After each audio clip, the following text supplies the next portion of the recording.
Corona संक्रमण के बीच में उत्तर प्रदेश का पंचायत चुनाव अब संपन्न हो गया है। इस बार देखने को यह मिल रहा है कि गांव की जनता ने युवाओं को सर्वाधिक संख्या में अपना सरकार चुना है। ऐसा ही एक युवा मेरे साथ मौजूद हैं जो रानीपुर ब्लॉक के बस्ती गांव के ग्राम प्रधान चुने गए हैं। इनसे हम बात करेंगे और जानना चाहेंगे कि जनता ने इनको भारी बहुमत के साथ अपना ग्राम प्रधान चुना है, तो गांव के विकास को लेकर के इन्होंने क्या सोच रखा है और गांव वालों का जो उम्मीद इन्होंने इनके ऊपर गांव वालों ने जताया है, उसका ये निर्वहन कैसे करेंगे। सर्वप्रथम आपको बहुत बहुत बधाइयाँ और शुभकामनाएँ। आपको भी और पूरे गांव को भी और इस समाज को भी मैं यही कहना चाहूँगा कि जिस तरह गांव ने मिलकर हमारे साथ इतनी बड़ी वोटों का मुकाबला करते हुए विजयी का पतंगा फहराया, मैं इसके लिए आभारी हूँ। और साथ में ही हर व्यक्तियों को चलने के लिए एक ही राह बताऊंगा कि प्रधान हम नहीं, प्रधान हमारे सारे गांव के लोग हैं, क्योंकि उन्हीं के कर कमलों द्वारा हमने गांव के माध्यम से ही इस समाज में और इस गांव का मुझे प्रधान चुना। तो इस गांव के युवाओं का और गांव के हर बुजुर्ग, हर माताओं बहनों से मेरा यही प्राथमिकता रहेगा कि जैसे भी हों, जहां भी हों, उनको खुश करने का जिम्मेदारी अब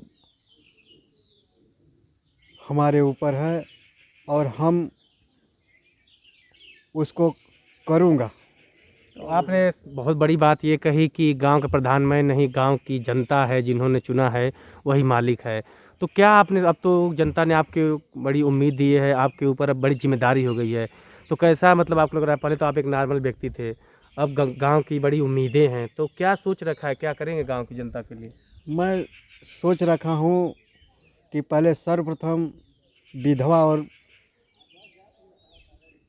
विधवा और वृद्धा पेंशन लागू करूँगा, क्योंकि ये माताएं अगर खुश रहेंगी तो सब कुछ ठीक है। और खुश करने का प्रयास करता रहूँगा जब तक शरीर में जान रहेगा हमारे। और दूसरा,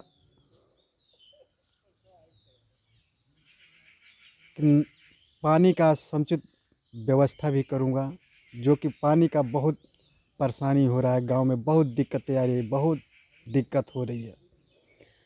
जब मैंने फील्ड में उतरा था तो उस समय हम देखे जगह जगह पानी के लिए कोई वहाँ से ला रहा है, कोई वहाँ से ला रहा है। हमने देखा तो हमारे मन में एक बात जगा कि इस गांव में पानी का समुचित व्यवस्था जैसे भी हो वैसे करके यहाँ करना है। जैसे भी हो वैसा इस गांव में पानी का समुचित व्यवस्था करना है, चाहे मुझे ब्लॉक स्तर से करना हो, चाहे तहसील स्तर से करना हो, चाहे जिला स्तर से करना हो। मैं अधिकारियों के साथ, अधिकारियों से मिलकर अपनी आवाज़ को उठाऊंगा और गांव में लाकर समुचित व्यवस्था करूंगा।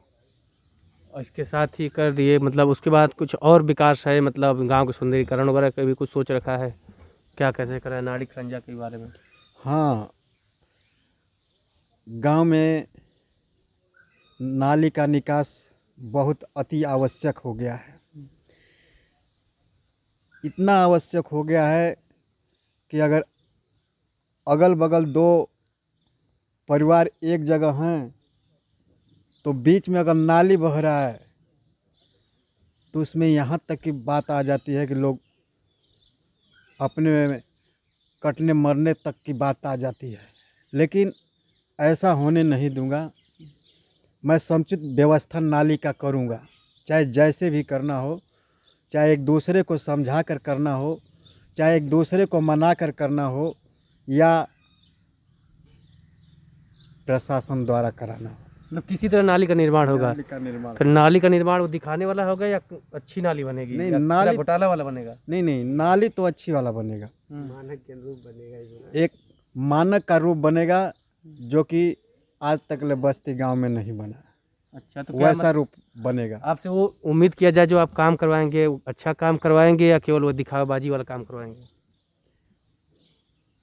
काम तो अच्छा वाला ही होगा, क्योंकि यहाँ जब हमने फील्ड में उतरा था तो हमने देखा ये सब कि दिखावा बहुत हुआ है।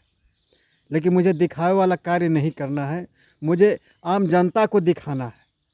आम जनता की जरूरतों को पूरा करना है। आम जनता के ज़रूरतों को पूरा करना है और उनको खुश करने का पूरा प्रयास रहेगा कि वो हमेशा खुश रहें काम के तौर पर। इस समय सबसे बड़ी बात ये देखने को मिल रही है, गांव में कोरोना के चलते जो बाहर से लोग आए हैं, बेरोजगार हैं, तो उनको काम के लिए कुछ सोच रखा है मनरेगा वगैरह में? जैसे सरकार कहती है, तो मनरेगा से काम को लेकर क्या कुछ ढांचा सोच रखा है, या पुराने की तरह आप वैसे बस केवल फाइलों में काम करवाएंगे? नहीं, जो लोग बाहर से आ कर के यहाँ बेरोजगार पड़े हुए हैं, गरीबी हालत में खाने के लिए, नमक रोटी के लिए तरस रहे हैं, तो सर्वप्रथम प्राथमिकता उन लोगों को मिलेगा जो उसके काबिल होंगे। इसके बाद ही जो उसे निम्न स्तर का होगा उसके बारे में सोचा जाएगा, फिर उससे जो ऊपर होगा उसके बारे में सोचा जाएगा। लेकिन सर्वप्रथम प्राथमिकता उन्हीं को दिया जाएगा जो एकदम गरीब तबके हैं और जो बाहर से आकर यहाँ देख रहे हैं बहुत परेशान लोग हैं कोरोना महाकाल में। तो मैं ऐसा होने नहीं दूंगा। जैसे ही सरकार की जो भी सिस्टम आ रहा है, मैं इन बेरोजगारों को रोज़गार दे करके जो भी 2-4-5 हज़ार मिलेगा वो कम से कम अपने परिवार को चला तो लेंगे। तो इसके साथ ही सबसे बड़ी बात है, आप युवा हैं, आपको युवाओं ने बड़े बढ़ चढ़ के चुना, सभी मोहल्लों से वोट मिला, सब कुछ हुआ, तो युवाओं को लेकर क्या सोच रखा है आपने?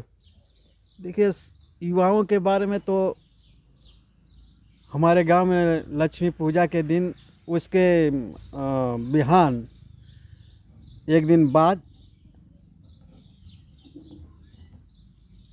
कबड्डी का प्रतियोगिता होता है, जिसमें बहुत दूर दूर से लोग आते हैं और अच्छे अच्छे खिलाड़ी उसमें हिस्से लेते हैं।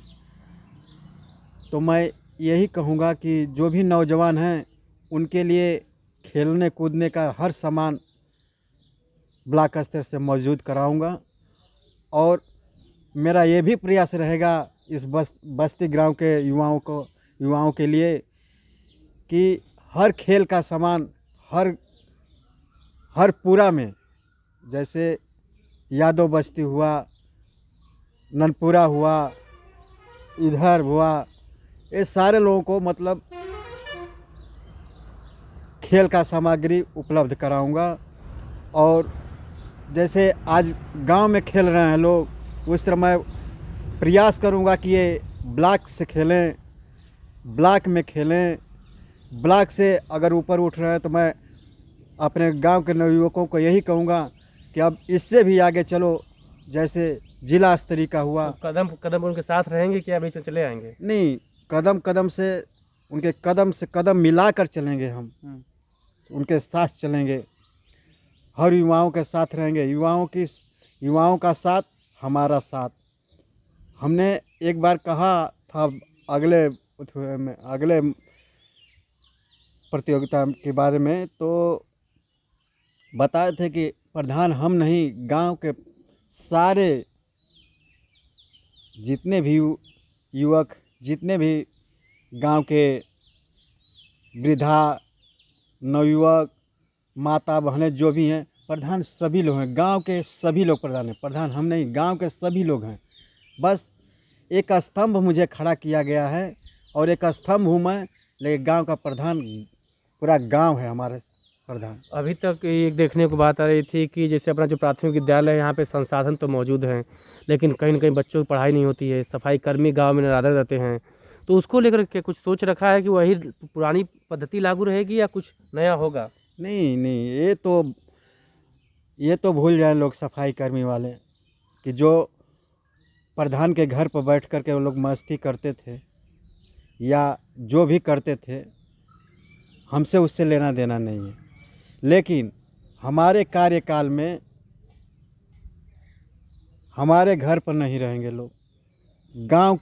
गांव का जो समुचित जो स्कूल है, गांव स्कूल का साफ सफाई एकदम सही तौर से होना चाहिए।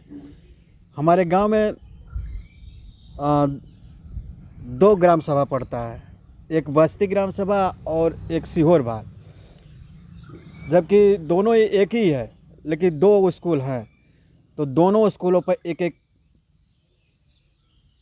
सफाई कर्मी वाला का जिम्मेदारी सौंपा जाएगा कि कोई भी परेशानी नहीं होना चाहिए सफाई के माने में। अगर सफाई के माने में कोई भी परेशानी हुआ, कोई भी अगर दिक्कत हुई, तो इसके जिम्मेदार तुम खुद होगे। तुम समझना, तुम्हारा काम समझेगा, हमारा उसमें कोई वो नहीं रहेगा। तो सरकारी स्कूल में पढ़ाई को लेकर के तैयारियां कुछ सोच रखा है कि बच्चों को कैसे करेंगे, क्योंकि बच्चे जाते नहीं हैं पढ़ने, मैडम वगैरह पढ़ाने नहीं आती हैं, कुछ उसके लिए प्रयास होगा कुछ? अथक प्रयास रहेगा। गांव वालों से मैं यही कहूँगा कि अपने अपने बच्चों को वो अपने प्राथमिक विद्यालय में भेजें, और जो भी दोपहर का जो भोजन होता है उसको सही ढंग का भोजन मिले। अब तो जिम्मेदारी आपके ऊपर आ गई ना, तो दिलवाएंगे, सब कुछ तो करेंगे, दिलवाएंगे। हाँ। और एक भी शिक्षक का छुट्टी मुझे पसंद नहीं है। इसलिए नहीं पसंद है कि आप लोग जब घर पर ही रहेंगे तो बच्चों को क्या शिक्षा देंगे? क्योंकि आप कुछ दिन पहले टीचर रह चुके हैं, तो आपको पता है कि कैसी पढ़ाई होनी चाहिए, आपको तो जानते हैं। ओके, हाँ। हाँ, ये पहले मैं शिक्षक का कार्य करता था।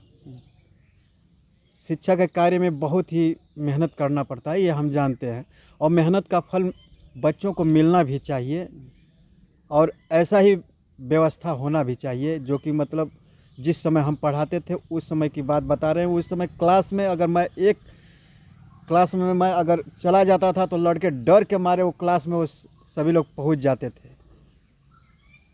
तब वो लागू होगा? वैसा ही लागू होगा बस्ती गांव में, कि मतलब शिक्षक अपने समय से आएँ और सही ढंग का शिक्षा बच्चों को प्राप्त करवाएं। सबसे बड़ी बात होती है गांव में अभी जो शौचालय बने, कुछ तो पैसे ऐसे निकल मतलब हो गए, कुछ शौचालय बने और कुछ वो मिला ही नहीं, तो उसको लेकर क्या काम होगा? देखिए, शौचालय का जो कार्य है, वो शौचालय तो जो बना वो तो बना, लेकिन कोशिश जो बना नहीं है उसको भी कोशिश करूँगा कि मतलब वो शौचालय बने, और घर की बहू बेटियां दूर न जाएं, उस शौचालय में ही अपना हर कार्य करें, जो भी क्रियाकलाप हो। और इस शौचालय के माध्यम से साफ सफाई पर भी उचित ध्यान दिया जाएगा। चलिए, तो ये थे इनका पूरा अंत तक यही सार था कि जो गांव का प्रधान है वो कोई शैलेश गौड़ नहीं, वो गांव का एक एक जनता है, एक एक युवा है। जैसे युवा चाहेंगे, जैसे गांव की जनता चाहेगी, उनके मंशा के अनुरूप कार्य होगा। अब देखते हैं कि अभी तो ये कह रहे हैं, आने वाले समय में ये सरकारी योजनाओं को गांव तक कितना लाभ पाते हैं और व्यक्तियों को उसका कितना लाभ दिला पाते हैं।